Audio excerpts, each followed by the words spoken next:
आप सबों को मेरा नमस्कार। आप सब यहाँ आए हैं और किसी न किसी उम्मीद, किसी न किसी होप के जरिए आए हैं। मुझको याद आ रहा है एक गीत जो शायद इस माहौल के लिए फिट बैठे।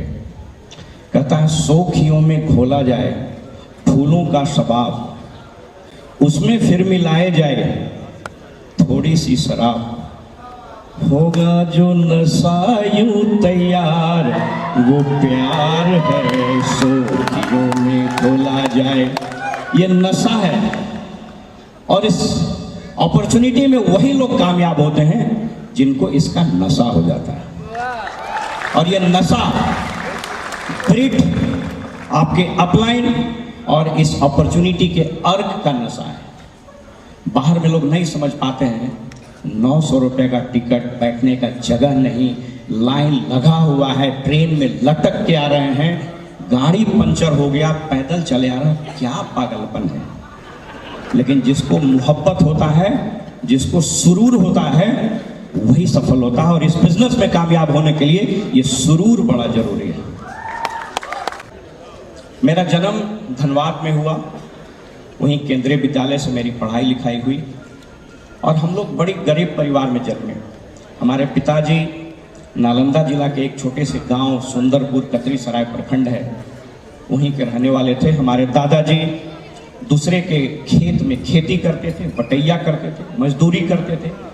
हमारे पिताजी 1929 में पढ़ाई किए, मैट्रिक पास किए और मैट्रिक पास करके वो चले गए धनबाद, एक बाछी बेच के चले गए। पढ़ना चाहते थे।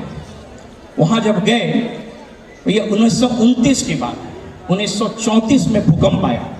देखिए कैसे कोई आपदा किसी के लिए अवसर बन के आता है। There is always an opportunity behind a challenge. अगर चुनौतियां आती हैं तो अवसर मिला। भूकंप हुआ, सारे लोग धनबाद छोड़ के, बहुत सारे लोग भाग गए। क्वेलरी का जो मालिक था उसका नाम था हसमुख चंचली। वो पिताजी ने कहा कि ये माइंस बंद हो जाएगा, आप इसमें ठेकेदारी करो, कुछ लीज पर माइंस ले लो। और वो लीज पर माइंस लेने के बाद वो माइन चलाना शुरू किया। मेहनत के बल पर तरक्की किए और धीरे धीरे 14-15 क्वेलरी के मालिक हो गए।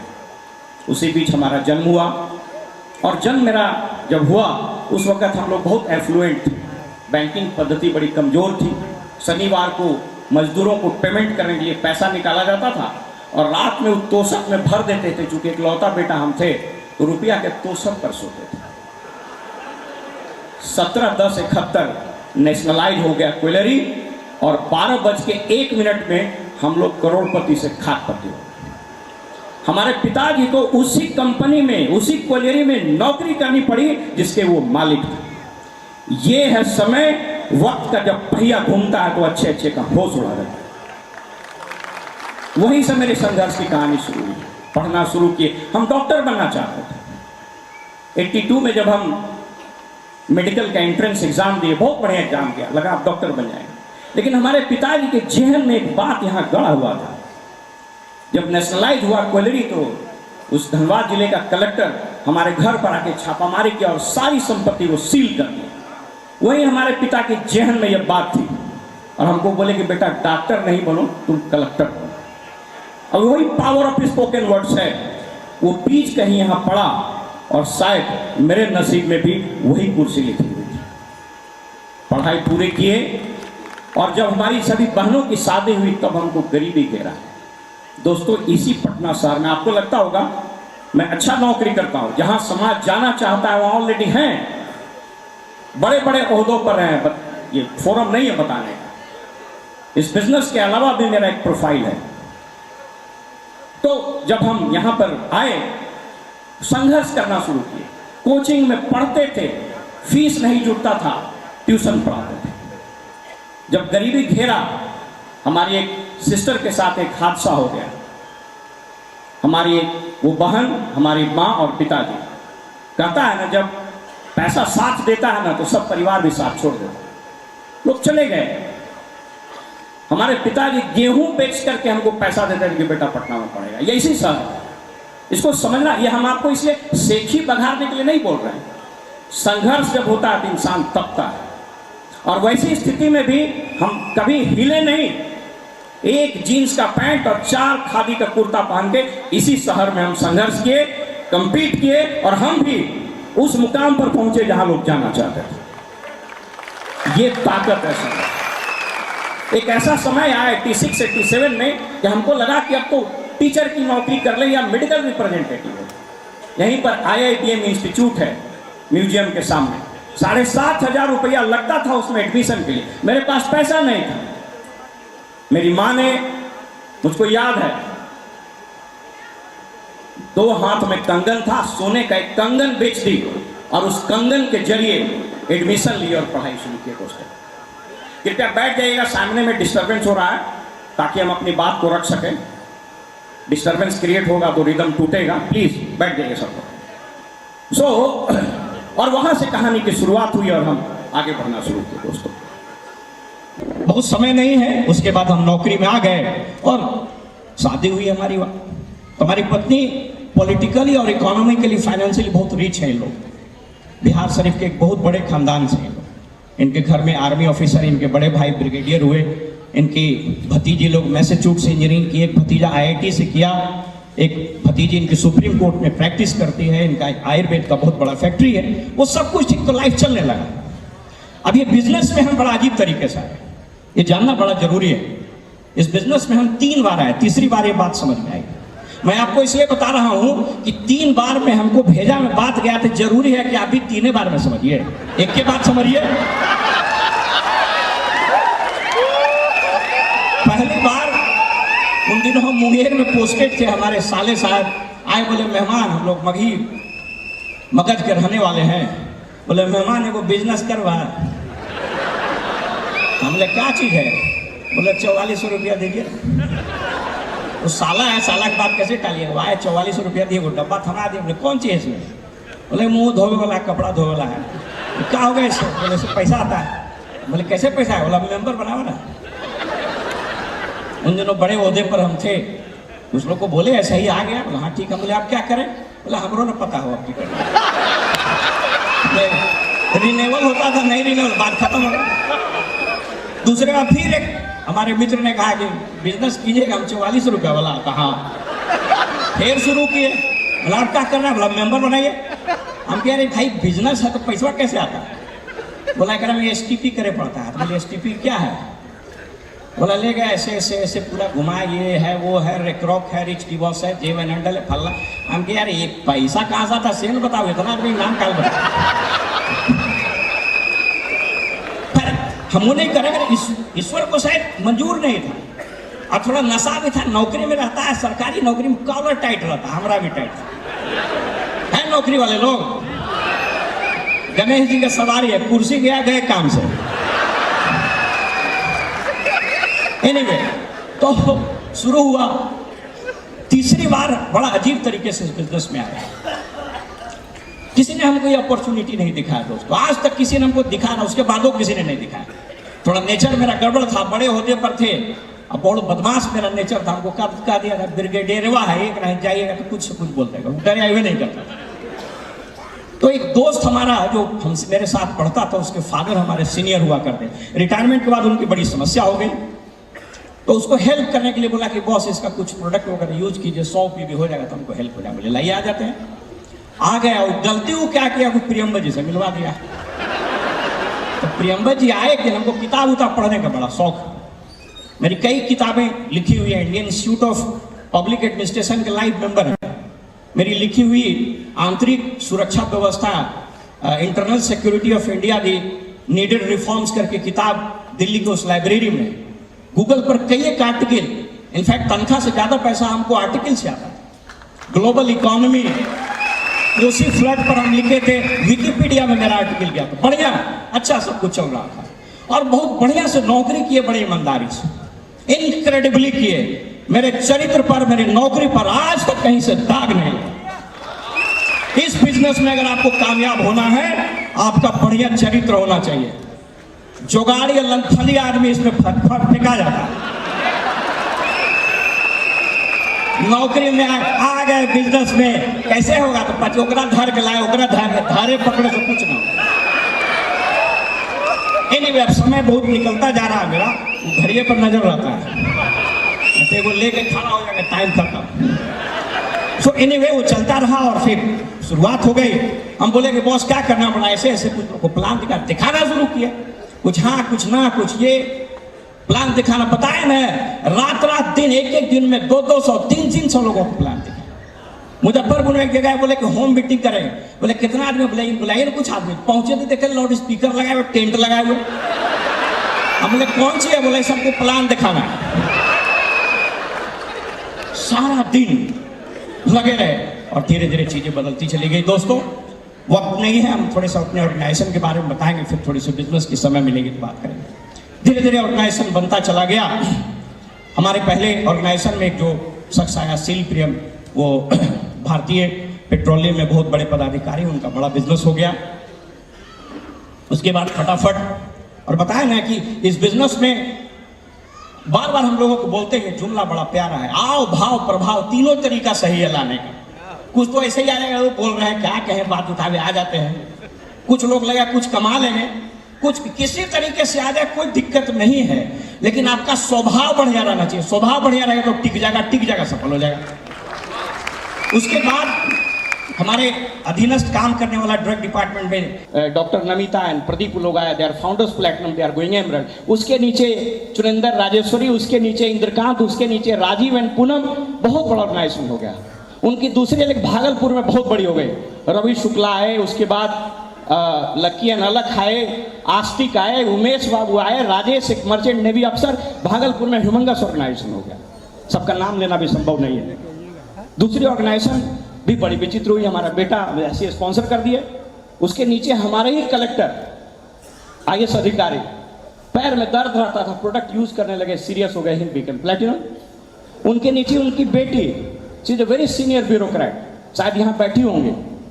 क्या फैमिली, उनका हस्बैंड सुपरिटेंडिंग इंजीनियर, उनका बेटा कैलिफोर्निया यूनिवर्सिटी में पढ़ रहा, अगले साल नासा में साइंटिस्ट हो जाएगा। She is founders platinum going emerald. उनका बहुत बड़ा ऑर्गेनाइजेशन। उनके नीचे अनुजन वंदना, मुजफ्फरपुर का सारा शुरू हो गया। मेरे थर्ड लेग में मेरा एक दोस्त बैचमेट, उन दिनों बांका में बहुत बड़े पद पर था, उसको बोले तो बोला ठीक है, तुम बोल रहे हो तो ठीक है होगा, चलो शुरू करते हैं। 5 साल सोया रहा, उसके नीचे हम काम करते रहे और धीरे धीरे एक शानदार लड़का मिल गया, hero Ajay Jha, platinum going emerald and founders platinum, बहुत फिल्म कई एक सिनेमा में काम किया। उसके नीचे फिर शुरू किया, औरंगाबाद में बहुत बड़ी टीम खड़ी हो गई और उनका भागलपुर में भी ऑर्गेनाइजेशन चला गया। मेरे चौथे लेग में मेरा एक नितेश करके सॉफ्टवेयर इंजीनियर हमारे बगल में रहता था, वो लोग स्पॉन्सर हुआ। उसके बाद मेरा भतीजा आ गया, उसके नीचे दिल्ली में टीम खड़ी हो गई, उसका फिर पटना भागलपुर बहुत बड़ा ऑर्गेनाइजेशन बना गया। और उसके बाद एक जो टीम आई, हम उन दिनों लखीसराय में थे, एक दोस्त को स्पॉन्सर किए, ढूंढते ढूंढते ढूंढते PhD डिपार्टमेंट में एक एक्सिक्यूटिव इंजीनियर मिल गए, Arpita and Pranavesh, fire brand leader. Last year 800% उनका ग्रोथ हुआ। स्ट्रेट वे 12-13 महीना में प्लैटिनम चले गए, फाउंडर जा रहे हैं, अगले साल निर्णय ले लिया एमरल्ड चले गए। इसी तरीके से मेरा छठा लेग नवगछिया से शुरू हुआ, 7वां 8वां 9वां, मेरा 10 लेग इस हॉल में बैठा हुआ। अगर इस राज्य से कोई एक आदमी क्राउन एम्बेसडर जाएगा तो हम होंगे, आप भी हो सकते हैं। दोस्तों बहुत ज्यादा वक्त नहीं, कुछ बात आपसे हम करना चाह रहे थे। देखिए ये जो अपॉर्चुनिटी है, इसको क्यों करना चाहिए। आज का दिन इतिहास के पन्नों में 2 कारणों से दर्ज है। पहला, 13 जनवरी 1919 जलियांवाला बाग हुआ था, याद है? उस दिन भारत के लोग आजादी के लिए संघर्ष कर रहे थे और यहां आज आप हॉल में बैठ के अपने आर्थिक आजादी के लिए संघर्ष कीजिए। आज का दिन और महत्वपूर्ण। आपको बता दें, अभी मैं पढ़ रहा था, आज से 150 साल पहले जब हिंदुस्तान की अर्थव्यवस्था जमीन में धंसी हुई थी अंग्रेजों के कारण, और फर्स्ट वर्ल्ड वॉर के बाद इंग्लैंड दुनिया की सबसे बड़ी अर्थव्यवस्था थी, और इस महीने में, आपको पता है, इस महीने में 150 साल के बाद इंग्लैंड की अर्थव्यवस्था से भारत की अर्थव्यवस्था ऊपर चली गई। इसको बोलते हैं समय का पहिया घूमना। मैं बार बार बताता हूं, फक्र है हमको इस देश में पैदा होने का, और फक्र है हमको इस राज्य में पैदा होने का। आप जान करके आश्चर्यचकित हो जाइएगा कि आने वाले कुछ वर्षों में इस दुनिया की सबसे बड़ी अर्थव्यवस्था होगी। 2050 में यह देश दुनिया के शिखर पर होगा और उसके गवाह हम बनने वाले हैं। लेकिन इसके साथ कुछ चुनौती है। क्या चुनौती है? सुनिएगा, पैर के तले से जमीन सरक है। इस देश में 3 करोड़ 10 लाख लोग बेरोजगार, 2030 तक 11 करोड़ से ज्यादा लोग बेरोजगार हो जाएंगे। 97% इंजीनियर यहां बेरोजगार है।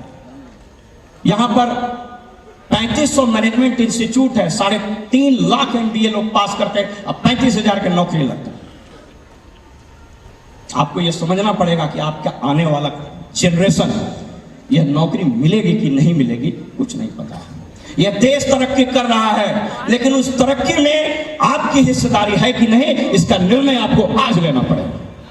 अगर आपने निर्णय नहीं लिया तो वही बैटल ऑफ पलासी होगा। युद्ध तो होगा, लेकिन आप उसमें कहीं नहीं होंगे। मित्रों, मैं 1-2 बात और आपसे करना चाहता हूं। इस दुनिया में 4 आविष्कार और खोज हुए जिसने पूरी धरती को बदल दिया, पूरी सभ्यता को बदल दिया। जानना चाहिएगा क्या है? पहला खोज था पहिए का, चक्र का। व्हील जब बना, जीवन में गति आ गई, दुनिया घूमने लगा। दूसरा आविष्कार खोज था आग का। जब आग का खोज हुआ तो रात में जीवन चलायमान हो गया, संस्कृति बढ़ने लगी। तीसरी सबसे बड़ी खोज थी इंटरनेट का।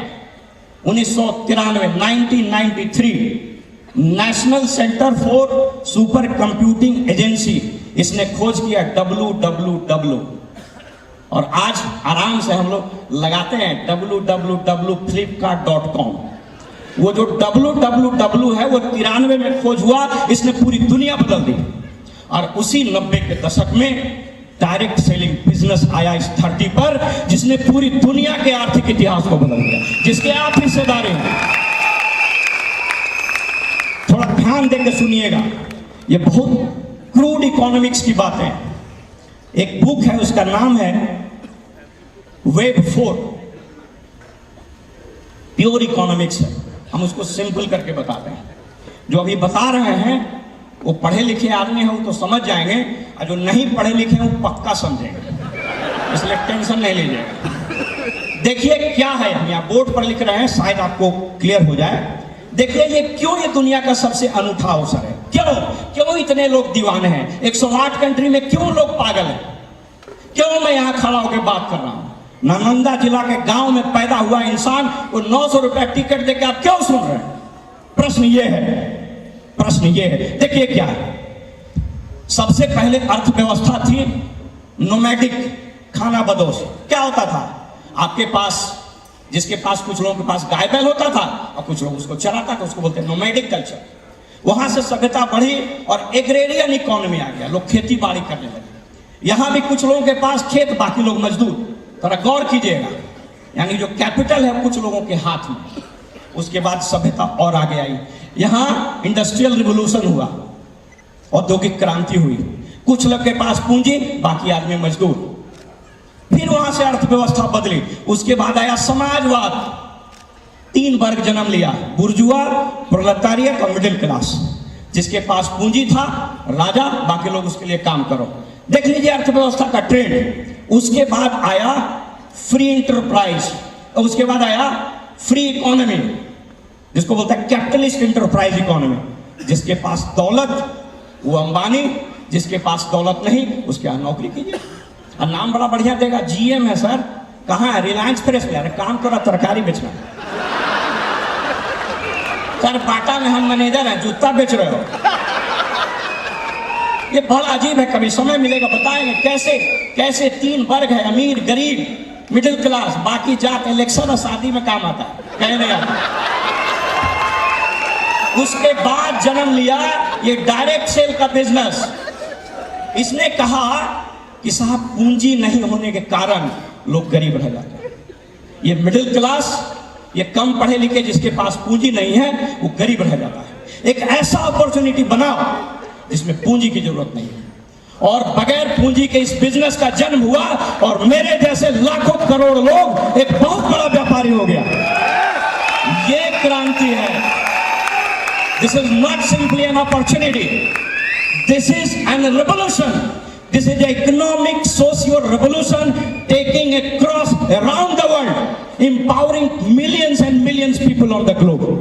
मामूली चीज नहीं है, बोल के मेरा रोंगटा खड़ा हो जाता। आप इतिहास के पन्नों में दर्ज होने वाले उस गवाह की तरह हैं जो यहां पर साक्षी है इस परिवर्तन का, लेकिन आपको निर्णय लेना पड़ेगा कि उस परिवर्तन के साक्षी आप होने वाले हैं या नहीं। मित्रों, मेरा समय बहुत खत्म हो रहा है, इसीलिए रिचर्ड पो एक बहुत बड़े अर्थशास्त्री हैं। इनफैक्ट बैरी कार्टर एक फ्यूचरिस्ट इकोनॉमिस्ट है। फ्यूचरिस्ट इकोनॉमिस्ट का मतलब होता है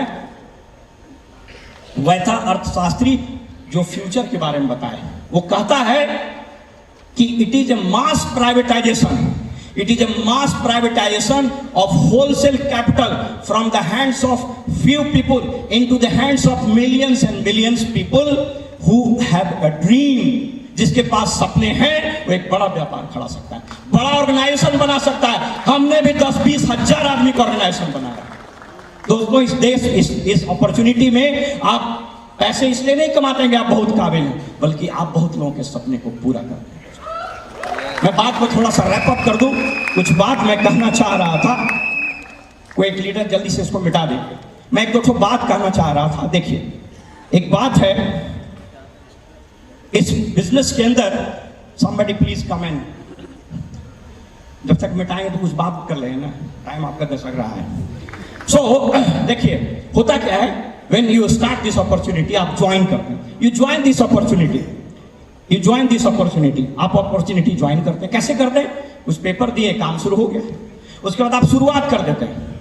शुरुआत कैसे करते हैं? You tech product, you start. उसके बाद आपको इंफॉर्मेशन लेना पड़ेगा। देखिए, यहाँ ज्वाइनिंग है, यहाँ स्टार्ट है, और यहाँ डिसीजन लेना पड़ता है। ज्वाइन करने से इस अपॉर्चुनिटी में कोई आगे नहीं जा सकता।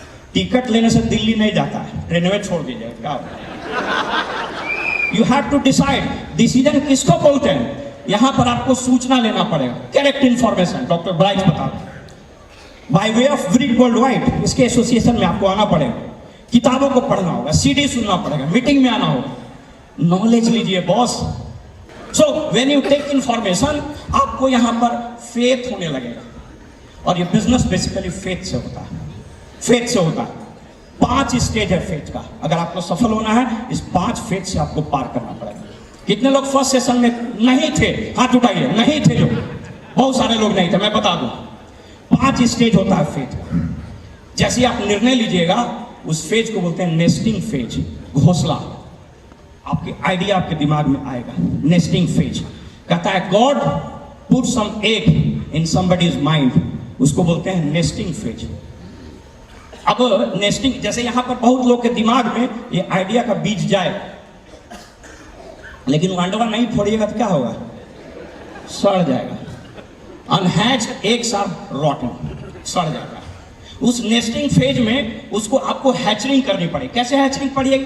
किताब पढ़िए, सीडी सुनिए, मीटिंग में आइए, इसके बारे में जानिए। Knowledge is power. उसको फिर अप्लाई करना पड़ता है। Applied knowledge is money. Knowledge is power but applied knowledge is money. उसके बाद दूसरा फेज आएगा, उस फेज का नाम है टेस्टिंग फेज। जैसे ही शुरू कीजिएगा, किसी को बताइएगा, तू शुरू कर देला कर लवा हलो है वो औरंगाबाद में, बांका में भी होले छले, नहीं होवे छे, नहीं आवे छे, जाए छे। आरा में देखाए बा मर्दबा का पतिया तोड़ो होई चली, ढेर आए लट गई, राजा राम यही है। So it is a testing phase. आपको उसमें और बढ़ना पड़ेगा। जब टेस्टिंग फेज से आगे बढ़िएगा तो आता है investing phase. You will have to invest your time and energy, your money. हमने भी इन्वेस्ट किया, बढ़िया नौकरी करते हैं, क्यों सैटरडे संडे को निकलते हैं लोगों को ये बताने के लिए, क्यों नगरी नगरी द्वारे द्वारे घूम रहे हैं बताने। You will have to invest. In fact Rich DeVos की एक बड़ी अच्छी किताब है, कभी पढ़िए, उसका नाम है कंपैशनेट कैपिटलिज्म। ये बुक है। कहता है, इस बुक में कहता है, इस बुक में कहता है, रिच डिवॉस कहते हैं कि 3 एम है, 3 एम इन्वेस्ट करिए, message, mission, message and method. Rich DeVos says in book. Rich DeVos जिन्होंने अपॉर्चुनिटी बनाई उनके लिए एक बढ़िया ताली दीजिए। पिछले साल उनकी मृत्यु हो गई, समय नहीं है, अन्यथा उनको श्रद्धांजलि भी अर्पित करते हैं। कहते हैं मिशन क्या है?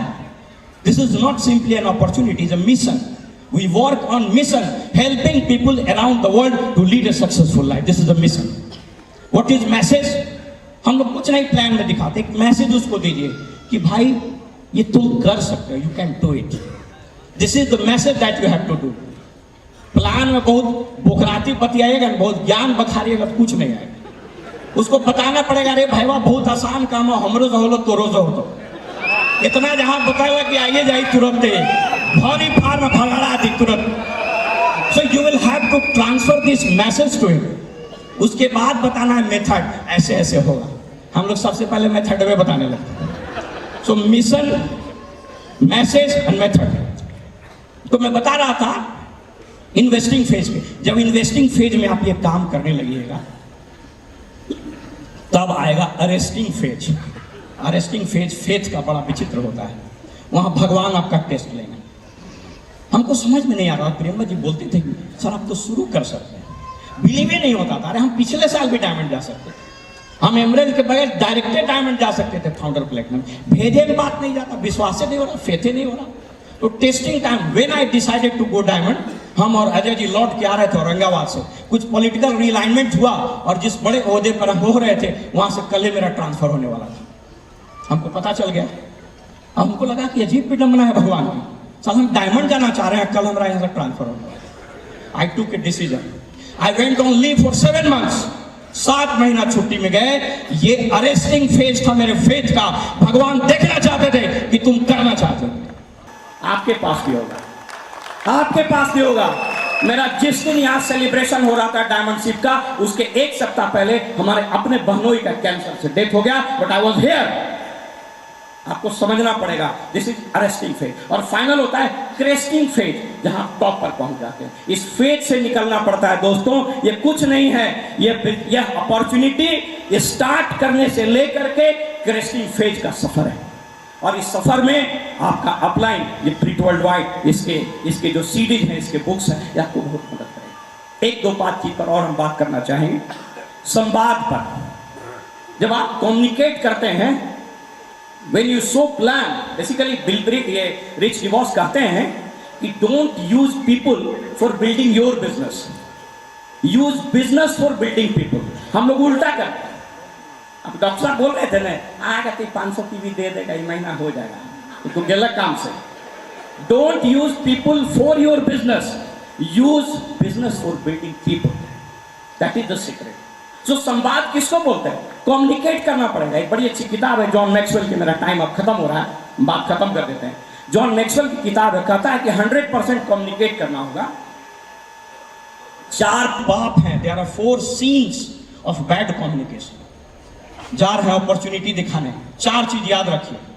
अनप्रिपेयर्ड, चले गए बिना प्रिपरेशन के, वहां खोज रहे हैं फेनोक्टलीन, निकाल दिए केरासन से।